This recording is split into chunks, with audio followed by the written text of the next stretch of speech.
الرحمن الرحيم مالك يوم الدين أشهد أن لا إله إلا الله وحده لا شريك له وأشهد أن محمدا عبده ورسوله أما بعد. الآن أقدم الترجمة خطبة الشيخ محمد بن سعيد الدرسان حفظه الله. الحمدللہ اس وقت جو خطبہ ہوا اس کا میں اردو میں ترجمہ پیش کروں گا.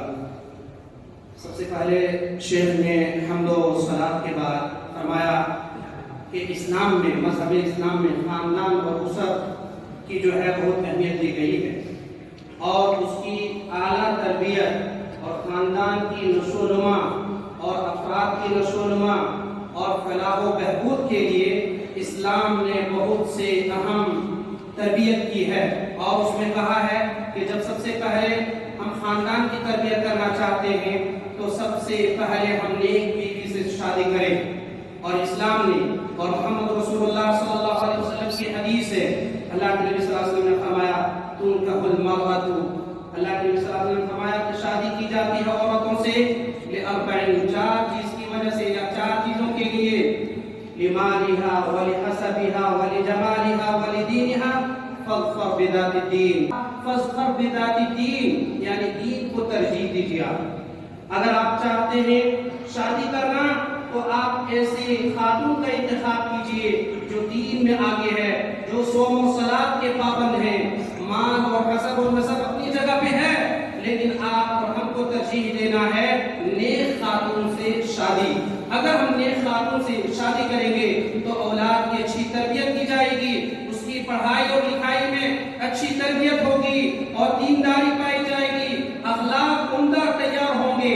لیکن اگر ہم اس کے علاوہ ایسی خاتون سے شادی کرتے ہیں جن کے مال ہیں, جن کے حسب ہیں, جن کے خوبصورتی ہیں, جن کے پاس خوبصورتی ہے لیکن دین نہیں ہے, تو شیخ نے کہا کہ ایسے اس طرح کی شادی سے ہمارے بال بچوں پہ بہت اچھا اثر نہیں پڑے گا, گندا اثر پڑے گا, ان کے اخلاق برے ہوں گے, وہ جو ہے اعلیٰ تربیت نہیں رکھیں گے, اس کی وجہ سے سماج ہمارا بگڑ جائے گا.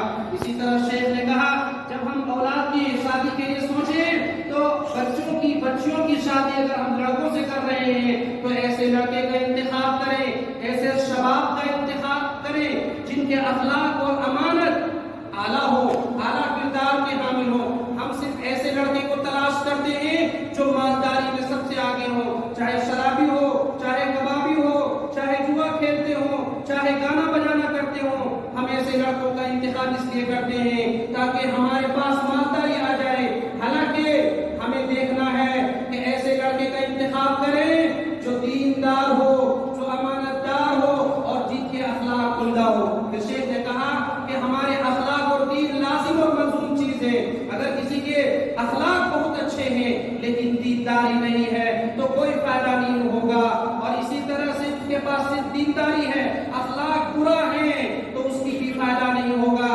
اسی لیے آپ جب ہم اپنے بال بچوں کی شادی کریں تو اخلاق اور ایماندار اور دین کو ترجیح دیں. اس طرح کی شادی سے ہمارے یعنی ہمارے خاندان بڑھیں گے, ہمارے خاندانوں میں دینداری پیدا ہوں گے اور اعلیٰ اور اخلاق و معیار کے اولاد تیار ہوں گے. اسی طرح شیخ نے کہا کہ اسلام نے چھوٹے بچے سے ہی ان کی تربیت کی ہے, جیسے کہ اللہ کے نبی صلی اللہ علیہ وسلم کی حدیث ہے مروا اولادکم بالصلاۃ وهم ابناء 7 سنین واضربوهم علیها وهم ابناء 10 سنین وفرقوا بینهم فی المضاجع.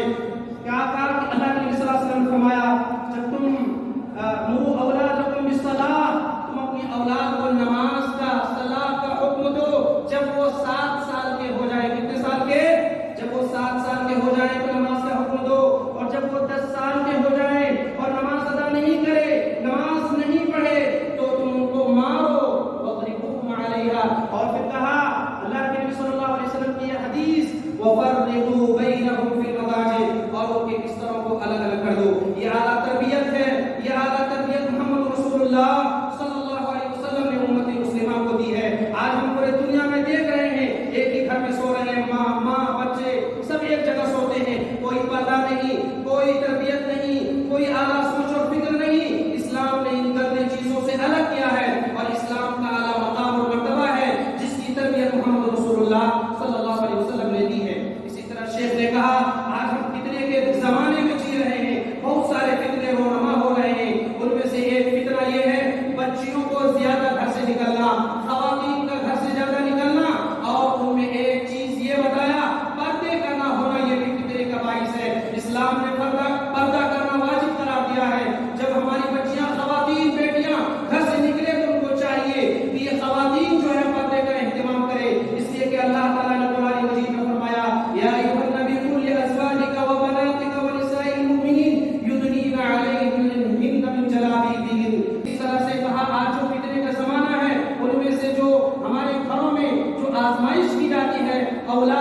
اولاد کی جو آزمائش ہے وہ بہت بڑی ہوتی جا رہی ہے. ان میں سے موبائل ہے. موبائل کے ذریعے ہم فتنے میں بہت جلد مبتلا ہو رہے ہیں. اور آخر میں کہا کہ اولاد کی تربیت کے لیے سب سے زیادہ اہم یہ ہے کہ ہم اپنی اولاد کے لیے دعا کریں. ربنا هب لنا من ازواجنا وذرياتنا قرة اعین واجعلنا للمتقین اماما. خلاصہ کلام یہ ہے کہ اگر ہم چاہتے ہیں ہماری اولاد، ہمارے بچے، ہماری بچیاں جو ہماری اعلیٰ معیار کے نکلے تو اپنے گھروں میں دینداری پیدا کیجیے، ان کو اعلیٰ تربیت دیجیے اور ان کے اخلاق اور کردار کو سنواریے اور اچھے تعلیم دیجیے. انشاءاللہ یہ